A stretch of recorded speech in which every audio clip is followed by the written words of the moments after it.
Hace poquito nada más hablamos de Manuel Ortega, que charlamos con Federico Skurnik, recordamos y les enviamos a su familia allí en Jujuy, que se cumplieron 10 años de su ausencia. También recordamos a Pota, ¿no? A Federico Potarsky, aquel gran defensor de Berazategui, por ejemplo, que fue asesinado mientras manejaba. Antes hablabas de aquellos que trabajan de Uber, ¿no? También que tienen que trabajar, y él perdió la vida manejando, ¿no? Trabajando. Y también se cumplen y se cumplieron 9 años de la partida de Rodrigo Espíndola, todas ellas absurdas, ¿no? Claro, Todas ellas claro. absurdas. El hincha de Nueva Chicago lo va a recordar como parte de ese ascenso a primera división, pero también lo va a recordar más allá de las chicanas, ¿no? Futbolísticas, el folclore, el hincha de Almirante, Chacarita, Morón, All Boys, lo va a recordar porque es la bandera, su nombre lo enarbola, lo queremos todos, el delfín de la violencia, el delfín de la injusticia. Y Rodrigo Espíndola, lo estamos recordando ahora en pantalla, siendo jugador de Nueva Chicago, fue asesinado en la puerta de su casa cuando llegaba con su familia hace 9 años, en una entradera. Quisieron afanarle el auto y entrar con la familia a la casa. Él se opuso y le pegaron 2 tiros en el pecho adelante de su familia. Una vida arrancada con solo 26 años y muchísimo, Que la, muchísimo por vivir. ¿Qué recordás, no? De un importante, muy promisorio defensor de Nueva Chicago, de Chacarita. aparte, por la edad, lo que siempre me acordaba en el momento que sucedió, una de las primeras imágenes que tenía mentales era decir, primero a nadie se le quita la vida, sea jugador de fútbol, sea lustrabota, sea lo que sea, pero al margen de eso, era un pibe que tenía futuro de exterior, Sí, un futuro en el cual podía haber ido, no te digo, no sé si a Europa, pero yendo a cualquier país de Latinoamérica, cuando la moneda en ese momento nuestra no valía tanto como la de cualquier país americano, podía haber hecho una diferencia que no pudo hacer. Y no la pudo hacer no porque se quebró, porque no quiso jugar más o por un montón de cosas, sino porque le quitaron la vida. Eso es terrible, eso es increíble porque aparte, él se murió pobrecito y lo vamos a recordar siempre, pero la familia, esas imágenes mentales de ver como 2 asesinos le pegaban tiros, no se la borra nunca más en su vida, es destruir a una familia. la verdad que son, siempre digo, ¿no? Son familias que desgraciadamente quedan postergadas en el tiempo y viviendo ese momento una y otra vez. Quiero recordarlo como él se merece, ¿no? En el campo de juego. Ahí precisamente en Caballito, ese recuerdo pocos días después de que sucedió con Nueva Chicago y Ferro, todos juntos levantando un telón con su cara, un trapo con su Sí, cara. Espíndola nació de las divisiones inferiores de Chacarita, mostrándose desde siempre como un defensor aguerrido, eh, tiempista, caracterizado por la entrega, ¿no? El buen juego aéreo. Eh, pero lo más importante es su espíritu caudillesco, ¿no? Tenía sí, pasta de caudillo. Y en Chacarita le tocó vivir en un momento muy complicado porque tuvo que bancarse, siendo muy chico, siendo un juvenil, 2 descensos, el de la B sí, te iba a Nacional decir eso. y la Primera B. Claro, Chacarita en esa época se fue a jugar a la tercera categoría del fútbol argentino. Sí, Chacarita. así es. Le tocó tiempos realmente muy duros, ahí lo estamos viendo en un clásico Chacarita-Atlanta, Sí, pero, Gonza, donde convirtió un gol, perdóname, sí, una sola cosa, una sola acotación, y sigo escuchando Sí, obvio. atentamente lo que vos estás diciendo.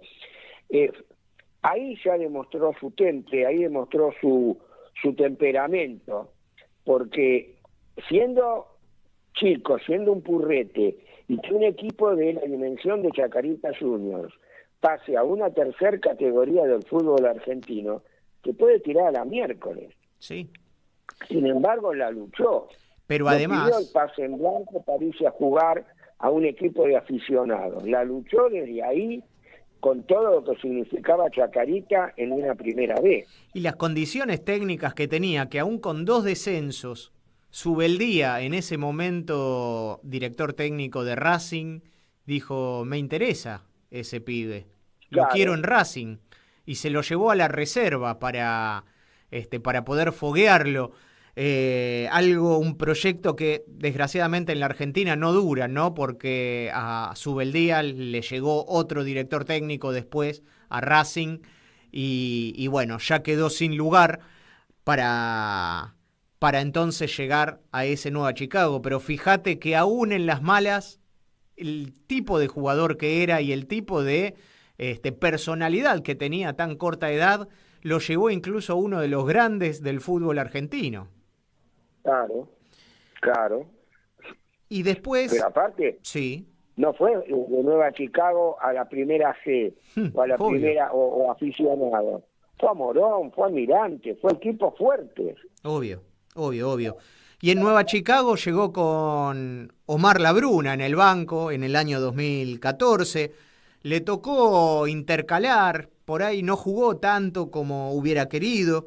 Nicolás Sainz también, cuando se lesionaba Sainz, entraba él, pero fue parte de ese ascenso a la primera división y después con Alejandro Nanía en el banco tomó más participación, incluso formando parte de la pretemporada en Necochea, jugando varios partidos. Recordamos aquel partido contra Boca, lo vemos por televisión o por la computadora, por donde nos estén viendo por el canal de YouTube, marcando a Daniel Osvaldo, por ejemplo, contra Racing, pero aquejado por una lesión muscular que se volvía recurrente, lo tuvo a mal traer, perdió mucho lugar allá en el 2014, parte del 2015,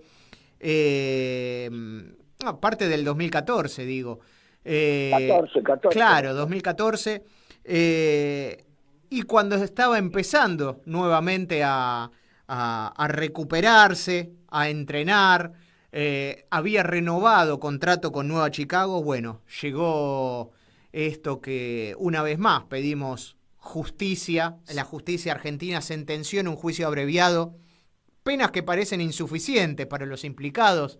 Pablo Campos, 16 años, Wilson Fabro, 12 años, Lucas Hernández, 6 años y Sergio Aldeco, 6 años. Por eso, Carlitos, a 9 años de la destrucción de su familia y de su partida física, lo queríamos recordar, ¿no? Mirá, Gonzalo, para terminar este momento triste, porque se fue la vida de un chico, y como decía mi finado padre, es un regalo para el cementerio, por la edad, ¿verdad? Siempre recuerdo una escena que interpretó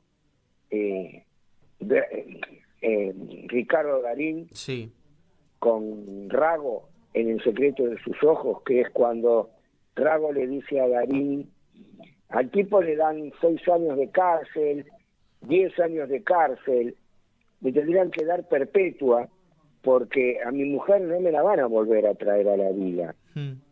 Pero tienen que tener perpetua porque no robaron una bicicleta, ni robaron siquiera un banco, sino robaron una vida. Y no es solamente la vida que se fue, sino, vuelvo a repetir, la de la familia, que debe de tener un puñal clavado en el pecho, junto con las balas del hijo que se fue. Entonces, eso es lo que jode, porque vas preso, y generalmente cuando el que va preso, adentro de la cárcel, hace como una especie de escuela de cómo seguir robando, de cómo seguir un montón de cosas. Sí. Y es en el 90 o 80% de los casos. Aunque hay gente que dice, basta, nunca quise llegar a esto. Pero la vida de este chico no se la devuelven a nadie. Y eso es lo doloroso del caso. Y es muy bien recordar a esta gente, a estos chicos, porque en los diarios sale un día, salen 2 días y después se olvidan. Y no hay que olvidar. El tema con nosotros los argentinos es que a veces no tenemos memoria.